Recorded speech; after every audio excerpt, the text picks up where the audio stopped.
우리는 이 세상에 살아가면서 하루하루 삶 속에서도 오늘 내가 무엇을 먹으며 무엇을 입으며 어떤 일들을 해야 할 것인가를 우리는 고민하고 생각하며 살아갑니다. 바쁜 생활 속에서도 그날그날 해야 할 것들이 우리에게 주어졌기 때문에 직장인들은 아침 일찍 일어나서 가야 할 곳을 향하여서 출근을 하고 맡겨진 일을 열심히 살아갑니다. 그러다 보니까 오늘을 위해서는 열심히 하지만은 이 내일을 위해서 또 다음 날을 위해서 또는 그 다음 위해서 미처 우리가 생각지 못하고 살아가는 수많은 사람들이 또 있음을 우리가 알 수 있습니다. 그래서 어떻게 보면 이 세상에서는 오늘만 위해서 살아가는 이런 모습을 갖고 살아가는 사람이 있는가 하면 또 간혹 어떤 사람들은 그 다음 날을 계획하고 또 그 다음 달을 계획하고 좀 더 먼 미래를 계획하면서 생각하면서 살아가는 그러한 사람들도 혹 있다는 것입니다. 누가 현명한 사람일까요? 오늘을 열심히 다해 살아가는 사람일까요? 아니면 내일을 향해서 바라보며 살아가는 사람일까요? 물론 오늘이 중요합니다. 오늘이라고 하는 시간이 나에게 주어지지 않는다면 내일 또한 나에게 없기 때문에 그렇습니다. 오늘이라고 하는 시간이 내가 사는 시간이고 오늘이라고 하는 시간을 내가 누릴 수 있기 때문에 내일이라고 하는 것 또한 나에게 주어질 수 있는 기회가 있습니다. 그래서 오늘이라고 하는 시간은 정말 대단히 중요한 시간입니다. 이 이야기를 듣다 보니까 우리 한국에 재밌는 얘기 하나 있어서 갖고 왔습니다. 내가 이렇게 얘기를 하면은 유머가 재미가 없어지는데 와이프가 재밌는 얘기도 재미없게 한대요. 그러니까 여러분 웃어주세요. 한국의 어떤 한 남자분이 어떤 강의에 참여했다가 세상에서 가장 귀한 금에 대한 이야기를 듣게 되었습니다.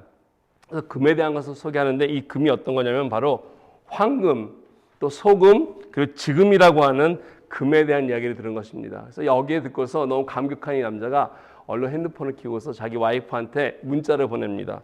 여보, 내가 굉장히 소중한 것을 배웠는데 이 세상에서 가장 귀중한 금 3개가 뭔지 알아? 했더니 아는 답장이 왔습니다.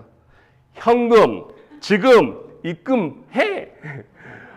그러자 이 남편이 금방 또 문자에 답변 보냈습니다. 방금 조금 입금했노라. 웃자고 한 얘기입니다. 지금이라고 하는 시간, 우리는 지금이라고 하는 시간을 많이 생각지 못합니다. 너무 빨리 지나갑니다. 순간순간 지나가기 때문에 우리 현대인이 살아가면서 오늘이라고 하는 시간이나 지금이라고 하는 이 순간순간을 우리는 놓칠 때가 너무나 많다는 것입니다. 그럼에도 불구하고 오늘이라고 하는 시간을 놓쳤다고 해서 내일에 대한 생각을 하지 않거나 기대하지는 않거나 또는 계획하지 않는다면 희망이 없다면 오늘이라고 하는 시간, 내가 지금 살아가는 이 삶 자체가 어떤 의미가 있겠습니까? 내일이라고 하는 꿈이 우리에게 없다면 오늘을 내가 성실하게 또는 바르게 최선을 다해서 살아갈 그만한 이유가 우리에게 있겠습니까? 아마 내일이 없다면 굳이 오늘을 최선을 다해서 살아갈 이유는 없을 것입니다. 내일이 없다면 그저 오늘 먹고 마시고 마음대로 내가 생활해도 아무런 문제가 없을 것입니다. 이런 면에서 내 인생이 참된 복을 누리고 진정으로 하나님의 뜻을 우리가 성취하기 위한다면은 오늘을 생각하며 내일을 또 바라보면서 건강한 꿈을 가지고 살아가야 하는 것입니다. 그래서 오늘도 건강하게 바르게 살아야만이 다가오는 내일 또한 바르게 성취할 수 있는 삶이 되어서 내 인생의 열매라고 하는 것이 맺혀져 간다는 것입니다. 이 열매가 결국 나에게도 기쁨이 되지만 우리 하나님께 돌릴 수 있는 영광이 되기 때문에 그렇습니다. 우리 그리스도인들은 한 걸음 더 나가서 내일뿐만이 아니라 천국에 대한 비전이 있지 않습니까? 이 땅에서만이 사는 것이 아니라 이 땅에서 내가 무엇을 먹으며 무엇을 쟁취하며 무엇을 누릴까에 대한 관심이 아니라 한 걸음 더 나가서 하늘나라에서 누리게 될, 하늘나라에서 우리가 영원토록 살게 될 비전이 우리에게 있습니다. 하나님 나라에 대한 소망이라고 할 수 있는 것을 우리가 마음속에 늘 갖고 품고 살아야 한다는 것입니다. 그래서 한 번을 살아도 내 삶이 그 하나님 나라에 대한 소망 때문에 바르게 살 수 있도록 되고 건강하게 살 수 있도록 되고 삶을 다 산 후에도 그 하나님 나라의 비전 때문에 내 삶 속에 좋은 열매들이 이 땅에서 맺혀진다는 것입니다. 어떻게 해야만이 우리가 과연 이와 같이 이 땅에서 좋은 결실을 맺어서 영원한 하나님 나라에 대한 꿈을 잊지 않고 품고 살아갈 수 있는지, 여기서 무엇이 필요한지 오늘 본문을 통해서 함께 정리하면서 은혜를 나누기 원합니다. 오늘 읽은 본문 말씀은 계속 고린도 15장에서 이어지는 부활에 대한 영광에 대해서 이야기하고 있습니다. 앞으로 부활을 통해서 이 부활을 믿게 될 사람들이 누릴 수 있는 영광이 어떤 것인지를 잘 기록하고 있습니다. 오늘 읽지 않았지만은 28절 말씀, 그 뒷절에 보면 이런 말씀이 있습니다. 만물을 그에게 복종하실 때, 하나님께서 모든 만물을 그에게 복종하실 때가 온다는 것입니다. 이 하나님께서 이 모든 만물을 자기 자신 앞에 복종하실 그 때를 계획해 놓으셨는데, 이 때가 바로 언제냐면 우리 예수님께서 재림하시고, 그런 다음에 예수님께서 모든 것을 마무리하실 때 우리 인간들의 인류의 역사가 끝나는 그때를 오늘 말씀하는 것입니다. 그래서 우리 인간의 역사는 시작도 있지만 언젠가는 우리 인간의 역사는 끝이 있다는 것입니다. 역사가 끝나는 그날 우리 모든 성도들은 부활하여서 영광스러운 몸을 입고 하나님 앞에 서게 된다는 것입니다. 반면에 하나님을 믿지 못했던 불신자들에게는 어떤 일이 있겠습니까? 그들에게는 영원한 심판을 받는 자리에 서게 된다는 것입니다. 이것이 바로 하나님께서 지금 말씀하신 그 종말의 때에 계획해 놓으신, 설정해 놓으신 그 날이라는 것입니다. 그런데 이와 같은 날이 만약에 없다면은, 이런 종말적인 사건이 없다면은, 우리가 이 땅에서 사는 것으로 모든 인생이 끝나는 것이라면 우리들의 인생이 무슨 의미가 있겠습니까? 우리가 열심히 살고 예수를 믿고 열심히 하나님에 대한 비전을 갖고 그 나라를 향해서 소망을 살아갔던 모든 헌신과 그 꿈이 아무런 의미가 없게 될 것입니다. 그것이 아무것도 기획이 되어 있지 않다면은 과연 많은 그리스도인들이 오늘날 열심을 다해서 경건하게 바르게 살아갈 이유가 있겠습니까? 모두가 아무렇게나 무작정하게 살게 될 것이고 그 삶에 대해서 무책임하게 살아가는 모습밖에 없을 것입니다. 이러한 모습이 당연히 이루어질 거기 때문에 32절 말씀에 보면 사도 바울이 이미 이렇게 잘 보여주고 있지 않습니까? 말씀 보니까 내가 사람의 방법으로 에베소에서 맹수와 더불어 싸웠다면 내게 무슨 유익이 있으리요? 죽은 자가 다시 살아나지 못한다면 내일 죽을 터이니 먹고 마시자 하리라. 여기 보니까 사도 바울이 지금 에베소에 있었을 때 무슨 맹수와 이렇게 싸웠다라고 이렇게 이야기하고 있는데, 이것은 사도 바울이 에베소에서 생활하는 동안에 겪었던 고난과 고통을 비유해서 이야기한 것 같습니다. 어떤 학자들은 문자적으로 해석해서 실제로 사도 바울이 이 맹수의 굴에 들어가서 맹수와 싸웠다 이렇게 이야기하는 분도 계신데, 이런 원형 경기장에서 맹수들과 싸웠던 기록은 전혀 없습니다. 뿐만 아니라 바울에게는 이거 해당이 되지 않습니다. 그 이유는 바울은 로마 시민권자였습니다. 로마 시민권자는 이 원형 경기장에 잡혀 들어갈 이유가 하나도 없습니다. 아니, 잡힐 수가 없다는 것이죠. 그래서 결코 이런 일이 그에게는 없으나, 지금 바울이 이 이야기한 것은 우리가 사도행전을 읽다 보면 사도행전 19장에 보면 바울이 에베소에서 복음을 전하다가 그가 당했던 여러 가지 어려움들이 있습니다. 고난과 고통이 있는데 거기 보면 폭도들에게 당했던 핍박 사건들을 아마 이곳에 언급하고 있는 것이 아닌가 생각해 볼 수 있습니다. 그래서 오늘 본문을 통해서 바울이 우리에게 말씀해 주고 있는 것은, 만약에 우리가 이와 같은 미래의 영광이 우리에게 전혀 없다면은, 우리가 기대할 바가 없다면, 우리가 하나님 나라에서 하나님을 만나 뵙고 그리고 그 영광을 우리가 받을 그런 약속이 우리에게 없다면 지금 내가 당하는 고난과 살아가고 있는 이것이 무슨 의미가 있느냐라는 것입니다. 그래서 그가 이야기하기를, 오늘 말씀하기 그 마지막 절에 그러지 않습니까? 죽은 자가 다시 살아나지 못한다면 그냥 우리 먹고 마시자, 그냥 놀고 먹자는 거죠. 아무 의미가 없다라는 것입니다. 즉 이 세상을 비관적이면서도 소모적인 내 마음대로 살 수 있는 인생이 되지 않느냐는 것입니다. 내일이라고 하는 희망이 없는데 어떻게 오늘에 내가 충실하면서 경건하게 살 수 있겠습니까? 죽음 이후에 나에게 주어질 심판이나 또는 상급에 대해서 확신이 없다면 내가 오늘 성실하게 또 경건하게 바르게 살아갈 이유가 무엇이 있겠습니까? 그저 먹고 마시고 내가 원하는 대로 기쁨을 취하고 즐기면서 인생을 살아가는 거, 이게 가장 현명한 것이 아니겠습니까? 그래서 나온 유명한 철학이 향락주의라는 것입니다. 내일 누가 아느냐. 그러니까 오늘 마음껏 먹고 마시고 인생을 즐기자라는 것이죠. 실제로 사도행전 17장 18절 말씀에 보면은 바울이 사역했던 이 아테네나 이 고린도 같은 지역에 보면은 이런 철학이 그 당시에 퍼져 있었습니다.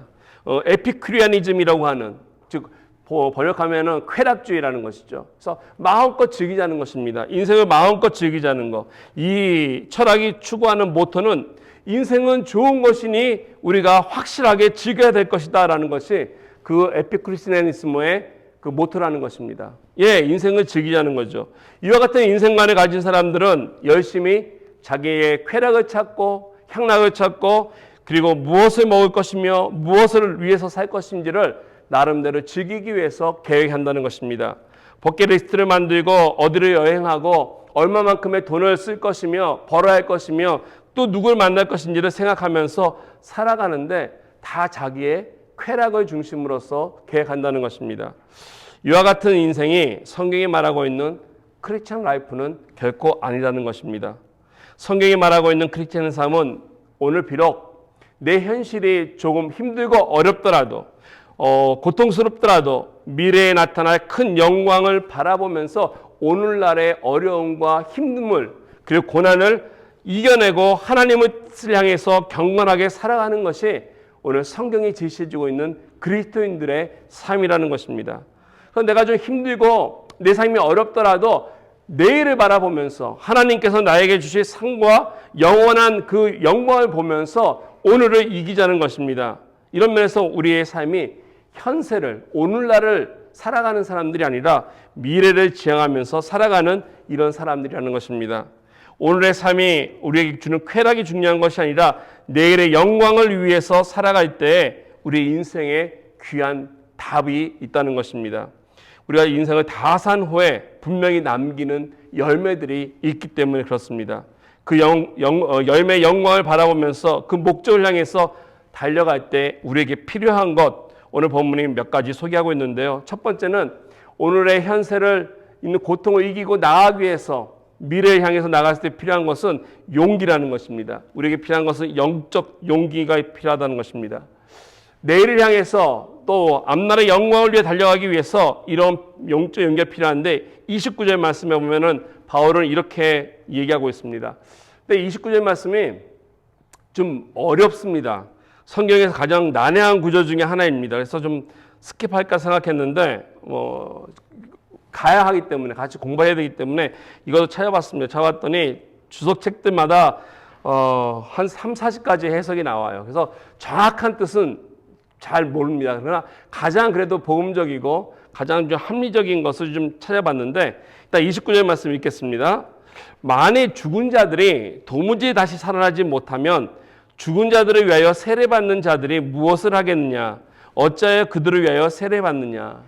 여기서 난해한 구절이라는 것은 죽은 자들을 위한 세례라고 하는 이 표현이 좀 우리가 이해하기 좀 어려운 그런 구절에 속하는 것입니다. 여기 죽은 자들을 위한이라고 하는 이 위한이라고 하는 전치사, 무엇을 위하여, 이 위한이라고 하는 전치사가 휴포라고 하는 헬라어 전치사인데 이게 좀 다양하게 번역이 됩니다. 그때 상황에 따라서 번역이 다르기 때문에 어떤 사람은 무엇을 위하여라고 번역할 수도 있고요. 또 누구를 대신해서라고 하는 의미로 번역이 되기도 하고요. 또 누구누구의 자리를, 빈자리를 대신한다라고 하는 뭔가를 채우기 위한 위하여라고도 할 수 있기 때문에 실제로 과연 무엇을 위한 이 의미인지가 정확하지는 모르겠습니다. 그래서 이 본문을 가지고서 여러 사람들의 해석이 있는데 어떤 사람들은 실제로 이 말 그대로 죽은 사람들을 위해서 시신을 놓고 그들에게 세례를 베풀었다라고 하는 이런 해석가도 있습니다. 근데 제 생각에는 그런 적이 기독교 역사상 다른 것이 없기 때문에 이게 잘 와닿지 않는 해석이고요. 또 어떤 분들은 이미 죽은 사람들 대신해서 자녀들이나 또 이웃들이 그 사람들 대신해서 세례를 받았다라고 하기도 합니다. 이걸 대면 세례라고 하는, 대리 세례라고 하는데 카톨릭에서 약간 이것을 좀 이렇게 이야기를 합니다. 그래서 연옥과 연결해서 이런 것을 좀 행했던 그런 적도 있는데 이것 또한 합당치 않다는 거죠. 왜냐하면 구원은 개인적인 것 때문에 세례는 나의 믿음을 고백하는 행위이기 때문에 이것이 합당치 않고 훗날에는 이런 행위를 이단으로 이렇게 규명이 되었습니다. 그래서 가장 맞는 것으로 이렇게 찾다 보니까 이거는 이 흉포라고 하는 건 어떤 자리를 채우기 위한, 누구누구의 자리를 대신 채우기 위했다라고 하는 이런 해석이 가장 적합하다라고 할 수 있는데, 왜 그러냐면은, 말씀드린다면은, 우리가 초대교회 당시는 예수 믿는 사람들은 예수 믿는 것이 쉽지가 않았습니다. 예수 믿으면 핍박이었고, 박해였고, 예수 믿으면 손가락질당일 뿐 아니라 여러 가지로 어려움에 처했습니다. 그렇기 때문에 예수를 드리는 사람, 예수 믿는 사람들이 함께 모여서 오늘 예배 드렸지만 다음 주에 그 사람들이 함께 예배 드릴 수 있을지를 솔직히 기약하기가 쉽지 않았습니다. 왜냐하면 그날 예배 드리고 집으로 돌아간 후에 일주일 동안의 생활하는 동안에 그 사람에게 어떠한 일이 생길지 모르기 때문에 핍박을 당해서 잡혀갈 수도 있고요, 순교당할 수도 있고요, 어려움이 있기 때문에 다른 곳으로 끌려갈 수 있는 이런 일들이 빈번하게 일어났기 때문에 예수를 믿고 세례받고 그 가운데 있었던 사람들이 한 주간에 어떠한 일이 벌어지는지를 알지 못했기 때문에 늘 그 다음 주에는 만약에 그런 일이 있었다면 빈자리들이 생기게 되었습니다. 그래서 그 빈자리가 생기게 되면은 어떡합니까? 그 중에 또 다른 예수 믿게 된 사람들이, 결단한 사람들이, 새로운 사람들이 그 자리를 대신해서 앉게 된다는 것입니다. 그래서 그 사람들 가운데, 새로 오신 분들 가운데 결단하신 사람들한테 세례를 베풀었다는 것이죠. 그래서 오늘 본문에서 죽은 자들을 위한 세례라고 하는 것은 그 먼저 예수를 믿었던 신실한 사람이 주중에 만약에 살아여서 빈자리를 남겼으면 새로운 신자가 채웠을 때, 새로운 사람이 그 자리를 채웠을 때 그 사람이 받는 세례를 의미한다라고 해석한다는 것입니다. 오늘날에는 뭐 교회 다닌다고 누가 핍박하거나 쫓아다니거나 생명이 위협하지 않습니다. 또 세례 받는다고 해서 우리를 죽이려고 하거나 뭐 그러한 일은 절대 미국에서 일어나지 않죠. 그러나 바울 당시만 해도 교회 나가는 것도 수상했었고, 세례 받는 것은 더욱더 어려웠던 것이, 세례 받는 것은 많은 사람들에게 공식적으로 내가 크리스찬임을 공포하는 것이기 때문에 그렇습니다. 세례받지 않고도 예수 믿을 수 있죠. 조용히, 아직 두렵기 때문에. 그러나 나의 믿음을 모은 사람들에게 공포하고 내가 크리스찬임을 밝히는 이 행위는 용기가 없으면, 믿음의 용기가 없으면 어려웠기 때문에. 그래서 믿음의 결단들이 필요했었는데, 이러한 세례자들이 용기를 내서 세례받고 나면은 이런 사람들은 핍박의 대상자가 되었고 또 여러 가지 어려움의 대상자이기 때문에 목숨을 잃을 수도 있었고 공경에 처할 수 있는 일이 높았습니다. 실제로 기록된 자료에 의하면은 로마 군인들이 세례식이 있는 날 잠복해 있다가 그날 나오는 사람들을, 세례받은 사람들을 잡아서 죽였다고 하는, 칼로 살해했다라고 하는 기록도 있습니다. 그래서 세례를 받는다는 것, 교회에 참석하는 것과 세례가 받고 그 세례 교인이 되는 것은 차이가 너무나 많았습니다. 그래서 목숨을 걸고 하지 않으면은 굉장히 위험한 일이 세례를 받는 일이었기 때문에 용기가 필요했다는 것이죠. 그래서 자기에게 부과한 어떠한 불이익을 감수하고 목숨을 내놓고라도 할 수 없었던 것이, 세례는 많은 사람들에게 아직까지도 좀 어려웠던 일이었는데, 오늘 바울의 말씀을 통하면은 이 죽은 자의 부활이 없다면 이와 같은 위험을 누가 무릅쓰고 세례를 받겠느냐라는 것입니다. 이게 바로 오늘 30절에서 하는 말씀이라는 것이죠. 그래서 죽은 자들을 위한 이런 세례가 여기 있다는 것입니다. 그래서 이것이 바로 부활신앙이라고 하는 것인데, 오늘날 우리들에게 있는 고난과 불행 가운데서도 내가 기꺼이 그것을 믿음으로 뛰어넘을 수 있는 용기가 우리에게 있어야 한다는 것, 이러한 자세로 초대교회 성도들은 살아갔었고 이것을 지키며 담대하게 살아갔던 이유가 여기 있습니다. 성경에 보면은 믿음을 고백하기 위해서 불이익을 당했던 많은 사람들, 또 사건들이 소개가 될 수 있습니다. 그 중에 대표적인 예로 우리가 흔히 얘기할 때는 다니엘과 그 세 친구들을 우리가 생각해 볼 수 있습니다. 이 세 성년의 스토리를 보면은 우리가 잘 아는 대로 사드락, 메삭, 그리고 아벳느고라고 하는 이 세 명의 친구들이 성경에 보면은 바벨론으로 끌려갔지만 그들은 좋은 직위를 얻게 되었습니다. 왕에게 잘 보였던 것 같습니다. 그래서 제법 안정된 권 안에서 좋은 직위로서 그들 가운데서 바벨론을 생활했지만은 어려운 일이 닥쳤습니다. 그건 뭐냐면 이 느부갓네살 왕이 금신상을 만들고 누구든지 이 금신상에 절하지 않냐면 풀무불에 던져놓겠다라고 하는 이런 명을 만들어서, 법을 만들어 선포했다는 것이죠. 이와 같은 어려운 가운데 이 세 친구가 금신상에 절하지 않는 위험한 어려움을 감수해야 하는 그런 사건 속에 처하게 되었습니다. 아마도 그들이 절하지 않았으면, 절을 했다면 괜찮겠지만 하지 않았기 때문에 갖고 있었던 직위나 안정된 생활이나 또 거기 있었던 모든 것들을 다 빼앗기고 또 심지어 풀무불에 던져서 다 죽었을 확률이 굉장히 높다는 것입니다. 근데 성경에 보면은 이 친구들이 이것을 다 알면서 왕하고 대화하는 것이 있습니다. 그 말씀에 보면은 이렇게 나와 있지 않습니까? 거기 보면은 왕이여, 이 문제에 대해서는 왕과 내가 이야기할 것이 없습니다. 예, 더 이상 이 금신상에 대해서 왕하고 말할 필요가 없다는 것입니다. 무슨 일이 있더라도 우리는 이 금신상 앞에 절하지 않겠다라는 것이죠. 어디서 나온 용기겠습니까? 죽음에 임박함에도 불구하고 자기들이 갖고 있는 것 다 빼앗길 수 있는 것을 알매도 불구하고 그들은 담대하게 선포할 수 있던 내용이 바로 여기 있는데, 이것은 바로 우리가 섬기는 하나님이 계시기 때문에 우리가 하지 않겠노라고. 거기 18절에 보니까 왕이여, 우리가 섬기는 하나님이 계시다면 우리를 맹렬히 타는 풀무불 가운데서도 능히 건져내시겠다. 능히 건져내시겠다. 그리고 왕의 손에서도 건져내시리라. 온전히 이 하나님을 믿는 믿음을 그들은 보여준 것입니다. 이 믿음이 용기라는 것이죠. 용기라는 것입니다. 어떤 상황이 오더라도 하나님이 나를 지켜주시고 보호하시고 내가 어려움을 겪는다 할지라도 하나님이 심지어 죽더라도 나를 다시 살리실 거라고 하는 것을 믿는다는 것입니다. 이 신앙이 분명하기 때문에 이들은 여기서 한 걸음 더 나갑니다. 그래서 18절 말씀에 보면은 그렇게 하지 아니할지라도, 즉 그리 아니하실지라도, 하나님이 나를 살리지 아니하실지라도 왕이여, 우리가 왕들의 신께 섬기지 아니하고 왕이 세우신 금신상에게 절하지 아니할 줄을 아옵소서. 그리 아니하실지라도, 하나님께서 설사 그들을 풀무불에서 건져내지 아니하실지라도 주님을 향한 일편단심의 그들의 믿음은 포기할 수 없다고 하는, 그 변할 수 없다고 하는 믿음의 고백이라는 것입니다. 이 세 친구가 하나님께 드리는 헌신이 그냥 지식으로만 알고 있었던 헌신은 아니라는 것입니다. 그들의 삶 속에서 이 하나님의 사랑을 경험하고 보았고 확신했기 때문에 그 왕 앞에서도 그들은 두려워하지 아니하고 자신의 생명을 내놓고 용기 있게 나아갈 수 있는 그 근원 원인이 여기 있습니다.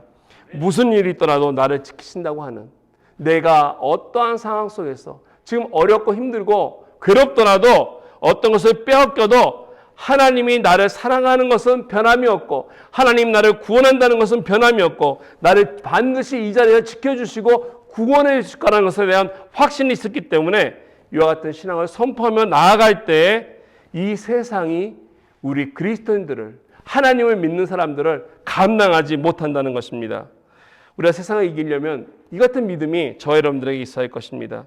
이 같은 용기가 우리에게 있을 때 환난과 고난 속에서도 굴하지 아니하고 부활하신 예수님을 우리가 온전히 믿음으로 그 능력 가운데서 우리가 일어설 수 있다는 것입니다.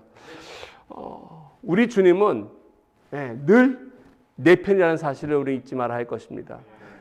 중립적으로 어떻게 하니라고 바라보시는 분이 아니라 내 편이 되어서 먼저 나를 보호하시고 먼저 나를 도와주시고 먼저 나를 일으켜 세우시기 위해서 나서는 분이시기 때문에 이분이 나의 삶의 능력자 되시는 사실을 우리가 믿고 우리의 삶 속에서의 아픔과 고통 속에서도 우리가 용기를 낸다면 우리는 반드시 승리할 수 있는 것입니다.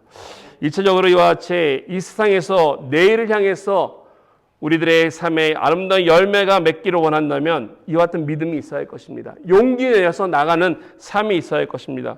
두 번째로는요, 우리 자기 부인이 필요한 삶이 있어야 할 것입니다. 내 자신을 부인하지 않으면 예수 그리스도의 부활이 내 삶 속에서 나타날 수 없다는 것입니다.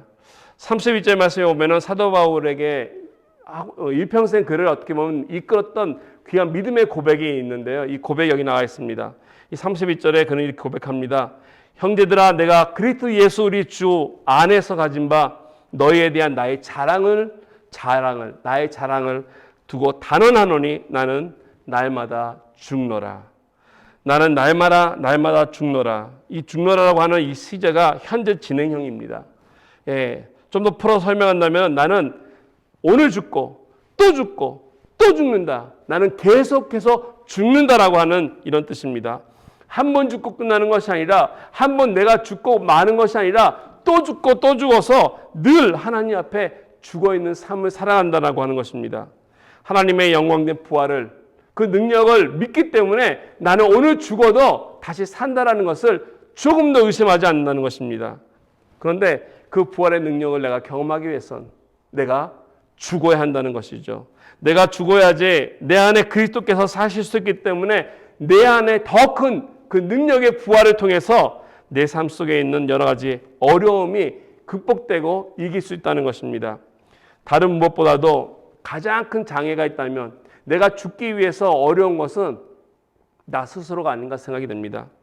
나 자신, 나의 불신앙, 나의 교만한 마음, 나의 자랑, 나의 욕망이 나의 부활하신 주님이 내 안에서 부활의 능력을 보여주시기 위해 내가 가로막고 있는 것이 아닌가.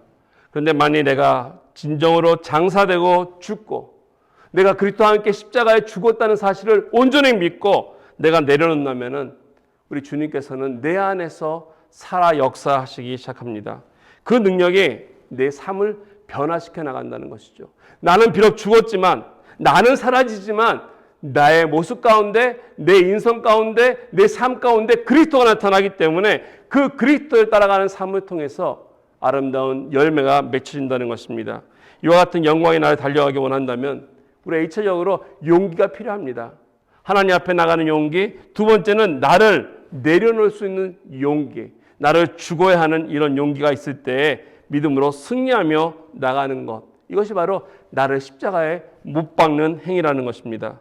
마지막 세 번째로 필요한 것은 우리가 우리 삶 속에서 거룩을 추구하는 것이 필요한 삶입니다.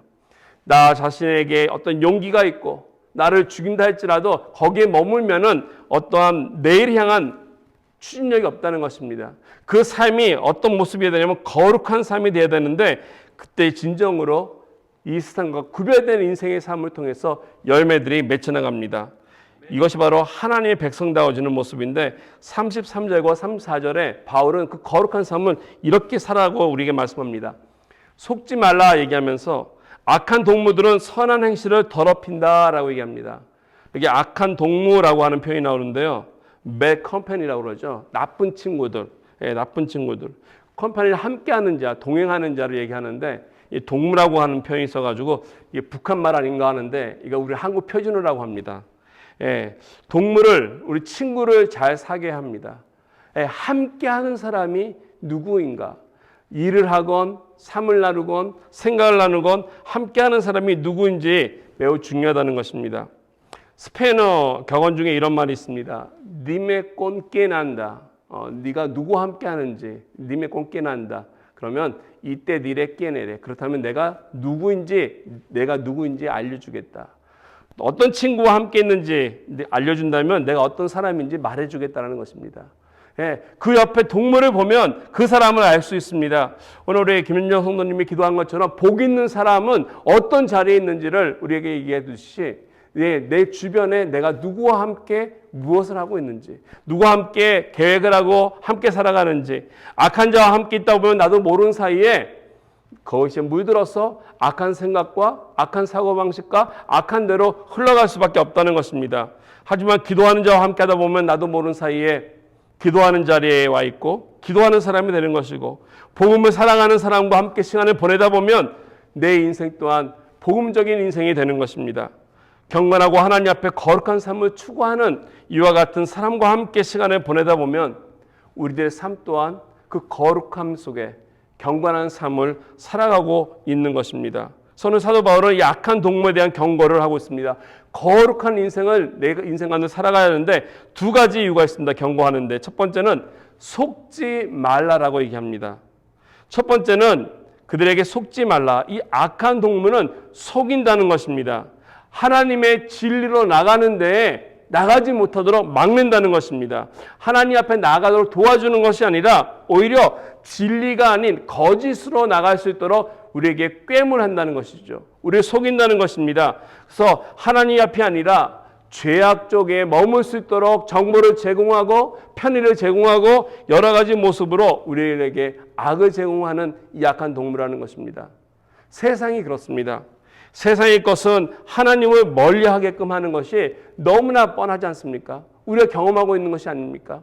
세상이 우리에게 주는 것은 다 나 자신을 위한 것이고 하나님과는 가능한 멀게끔 하는 것입니다. 그래서 우리가 이 세상을 동무 삼아서 갈 수 없는 이유 중에 하나입니다.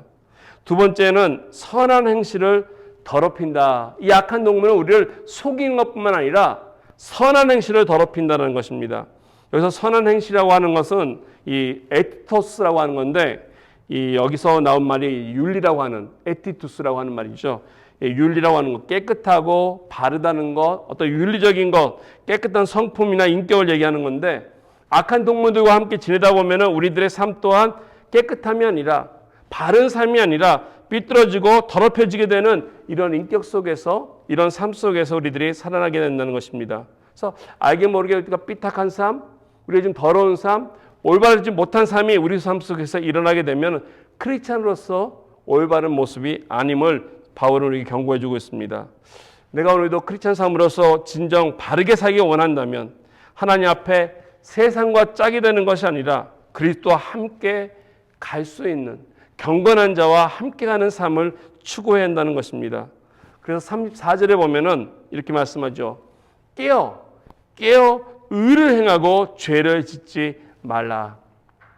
사도 바울의 마지막 권면입니다.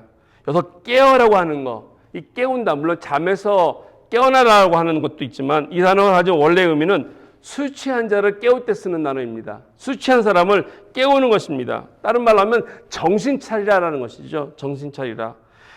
영어 성경 NIV에는 come back to your sense, 너의 감각을 다시 되찾으라라고 하는 이렇게 얘기하더라고요. 그래서 다시 우리가 감각을, 신경을, 우리의 정신을 차리라고 하는 말로 우리가 이해할 수 있습니다. 오늘날 이 시대를 살아가는 많은 그리스도인들에게 필요한 말이 아닌가 생각됩니다. 오늘날 교회들이 이 세상에 혼미한 여러 가지에 술 취한 것처럼 빠져서 이 세상을 향해서 세속화되어 가고 있을 때가 많습니다. 그뿐만 아니라 우리 많은 크리스찬들도 그곳에 함께 있습니다. 세상을 닮아가고 세상의 술에 취하다 보니까 휘청거리고 나가야 할 방향을 우리가 잃어버리게 된다는 것입니다. 결과적으로 교회가 교회다운 모습으로 보이지 않고 교회가 있어야 할 곳에 있지 아니하고 그리스도인들이 엉뚱한 곳에서 헤매고 있는 삶의 모습이 오늘날 세상 가운데 살아가고 있는 많은 교회들과 그리스도의 모습이 아닌가 생각됩니다. 이러한 우리를 향해서 사도 바울은 wake up, 깨라는 거죠. 깨라는 것입니다. 정신 차리라는 것입니다. 그래서 우리의 삶을 의로운 삶으로, 거룩한 삶으로 돌아오라는 것입니다. 우리가 이와 같은 의로운 삶을 추구하지 않으면 내 안에 부활하신 예수님의 능력이 나타날 수 없습니다. 내 안에 아름다운 열매가 맺혀질 수 없습니다. 부활의 메시지를 전할 수 없다는 것입니다. 오늘날 세상은 복음을 필요로 하고 있습니다. 하나님의 이 메시지, 생명의 메시지를 필요로 하고 있고 이 생명의 메시지가 전달되기를 원하는데 이 파워풀한 복음을 전해야 할 저와 여러분들이 이 세상에서 거룩함을 유지하지 못한다면 우리 속에 나타난 예수를 어떻게 보여줄 수 있겠습니까? 우리가 바울의 말씀처럼 깨어서 의를 지키며 죄를 짓지 아니하는 거룩한 삶을 통해서 그리스도의 모습을 보여주어야 할 것입니다. 그러할 때 이 세상에서, 현세 세상에서 이 세상 것을 추구하는 것이 아니라 나 자신을 죽여가며 그리스도를 보여주고 내 인생은 미래를 향해서 받을 영광을 향해서 나가야 한다는 것입니다. 내가 오늘 당장 먹고 살아야 할 여러 가지 힘든 내 삶 속에 현장이 있긴 하지만 동시에 또한 우리는 더 높은 차원의 세상이 있음을 잊지 말아야 할 것입니다. 우리가 이 땅에서 살아가면서 이 세상에서 미국 시민권자이기도 하지만 천국의 시민권자임을 잊지 말아야 한다는 것입니다. 저 여러분들에게는 하나님의 나라에 들어갈 수 있는 자격이 주어져 있고 반드시 그곳에서 하나님께 영광 돌려야 할 의무가 있기 때문에 우리를 향해서 베풀으신 하나님의 은혜 가운데 우리의 마음 중심이 하나님 나라에 있어야 한다는 것입니다. 현재 나에게 주어진 현재의 삶을 좀 더 경건하게 그리고 바르게 거룩하게 살아가려면 이와 같은 삶의 모습 속에서 기도로 능력으로 그리고 하나님 앞에 거룩함으로 추구하며 나가야 할 것입니다. 이 세상은 영원하지 않을 것입니다.